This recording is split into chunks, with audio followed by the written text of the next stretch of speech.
시청자 여러분 안녕하십니까? VOA 뉴스투데이 시작합니다. 76차 유엔 총회에서 군축을 담당하는 제1위원회가 북한의 핵과 탄도미사일 폐기 등을 촉구하는 결의안 3건을 채택했습니다. 미국은 이날 회의에서 중동 문제를 언급하며 과거 북한과 시리아의 핵 협력을 지적했고 북한은 이중 기준을 적용한 정치적 결의안을 배격한다고 주장했습니다. 첫 소식 박형주 기자가 보도합니다. 유엔 총회에서 군축을 담당하는 제1위원회는 27일 북한 핵무기와 탄도미사일의 폐기를 촉구하는 내용이 포함된 결의안 3건을 채택했습니다. 먼저 영국과 캐나다, 한국, 일본 등 40여 개국이 공동 발의한 포괄적 핵실험 금지 조약 결의안은 북한과 관련해 안보리 관련 결의 위반인 북한의 6차례 핵실험을 규탄하는 입장을 재확인하고 북한의 관련 결의에 따른 의무를 준수할 것을 촉구했습니다. 또 평화적 수단을 통한 완전하고 검증 가능하며 돌이킬 수 없는 한반도 비핵화 CVID를 지지하고 미국과 북한, 한국과 북한의 정상회담 등 이런 목적을 위한 노력과 대화를 환영하고 권고한다는 내용도 담겼습니다. 일본이 제안한 핵무기 없는 세상을 향한 공동행동과 미래지향 대화 결의안은 북한 핵무기와 기존 핵 프로그램, 다른 대량 살상 무기, 탄도미사일에 대해 CVID 방식의 폐기를 명시한 유엔 안보리 관련 결의를 상기하고 이런 목표를 향한 외교적 노력을 환영한다는 내용을 담고 있습니다. 북한과 중국, 러시아, 시리아가 반대표를 행사한 가운데 지난해 기권했던 미국, 영국, 프랑스가 이번엔 찬성하는 등 지난해보다 찬성국이 13개국이 더 늘었습니다. 원폭 피해를 경험한 국가로서 지난 1994년부터 28년째 이 결의안을 주도하고 있는 일본은 이날 회의에서 핵 확산 금지 조약 NPT 준수를 강조했습니다. It is imperative for the international community to maintain and strengthen the NPT as the cornerstone of the international regime for nuclear disarmament and non-proliferation.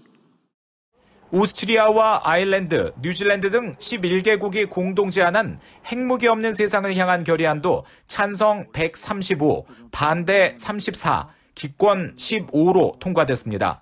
이 결의안은 북한의 모든 핵무기와 기존 핵 프로그램 포기 약속을 지키며 조속히 NPT에 복귀할 것을 촉구하는 한편 정상회담 개최 등 외교적 노력을 지지하고 지속적인 대화를 권고하고 있습니다. 미국 대표는 이날 회의에서 중동 지역의 핵 확산 우려에 대해 언급하면서 시리아의 비밀 원자로 건설에 과거 북한이 협력한 사실을 지적하기도 했습니다. In Syria, the Assad regime remains in non-compliance with its IAEA Safeguards Agreement and the Nuclear Non-Proliferation Treaty for constructing a clandestine plutonium production reactor, which it did with North Korean assistance, and continues to obstruct the IAEA's investigation. 북한 대표는 반발했습니다. Any attempt to blindly follow the U.S. hostile policy and double standard against the DPRK will only escalate the tensions and aggravate the situation. My delegation considers that the aforesaid resolutions are totally biased and politically motivated and accordingly reject them. 군축 문제를 담당하는 유엔 총회 제1위원회를 통과한 북한의 핵과 탄도미사일 관련 결의안 3건은 오는 12월 유엔 총회 본회의에서 최종 확정될 예정입니다. VOA 뉴스 박형주입니다.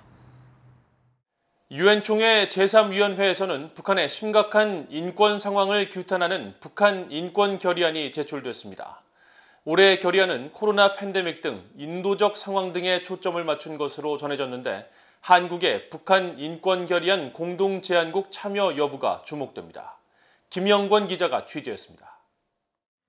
유엔 총회에서 인권 문제를 담당하는 제3위원회 유럽연합 EU가 북한 인권 결의안을 다시 제출했습니다.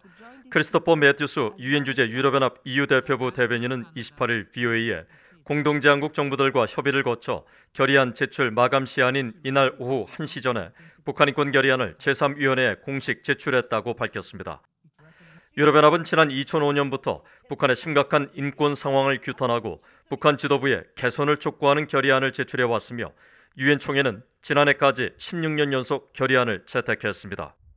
매튜스 대변인은 이번 결의안은 북한 내 인도적 상황과 신종 코로나 바이러스 팬데믹 그리고 인권 상황에 관한 지속적인 우려에 중점을 뒀다고 밝혔습니다. 그러면서 결의안은 모든 유엔 회원국들이 받은 것을 확인할 의무가 있어 일반에 공개되려면 며칠 더 걸릴 수 있다고 밝혔습니다. 매트 스테베니는 이어 이번 북한 인권 결의안 공동 제안국에 얼마나 많은 나라가 참여했는지에 대해선 제3위원회의 결의안 관련 조치 때까지 희망 국가들은 공동 제안국에 추가로 참여할 수 있기 때문에 규모를 밝히기엔 아직 이르다고 말했습니다. 미국과 한국의 공동 제안국 참여 여부에 대해서도 아직 어떤 국가가 최종적으로 공동 제안국 참여를 결정했는지 자세한 정보가 없다며 11월 중순 결의안 표결 때 확인될 것이라고 설명했습니다. 미국은 그동안 북한 인권 결의안 공동 제안국에 계속 참여했지만 한국은 문재인 정부 출범 이후 2019년부터 한반도 평화 정착과 남북한 교류 협력 강화를 이유로 공동 제안국에 불참하고 있습니다. 앞서 안토니오 구테우스 유엔 사무총장과 토마스 오에아 퀸타나 유엔 북한 인권 특별보고관은 유엔 총회에 각각 제출한 북한 인권 상황 보고서에서 북한 당국의 장기적인 국경 봉쇄 등 과도한 코로나 대응 조치가 주민들의 만성적인 식량 불안정과 영양 실조 문제를 더 악화시켰다고 비판했었습니다. So-called socialist system, we all know that has failed completely in North Korea. So people had to, struggle for their livelihoods every day. So you do trade, you engage in other activities, you try to survive. But at the same time, the element of oppression and violence of the system prevails. That has not gone. 유엔 총회는 지난해 16년 연속 채택한 북한 인권 결의에서 북한 내 장기간 지속되는 조직적이고 광범위하며 중대한 인권 침해를 가장 강력한 언어로 규탄한다고 밝히고 북한 당국의 개선 조치를 촉구했었습니다. VOA 뉴스 김영권입니다. 조 바이든 대통령은 국제 종교자유의 날인 27일 성명을 통해 종교 자유 증진은 그 어느 때보다 중요해졌다면서 비극적이게도 압제 정부들, 폭력적인 극단주의자들은 종교적 정체성과 종교 행사 또 신념만을 이유로 개인과 단체들을 계속 박해하고 학대하고 있다고 비판했습니다.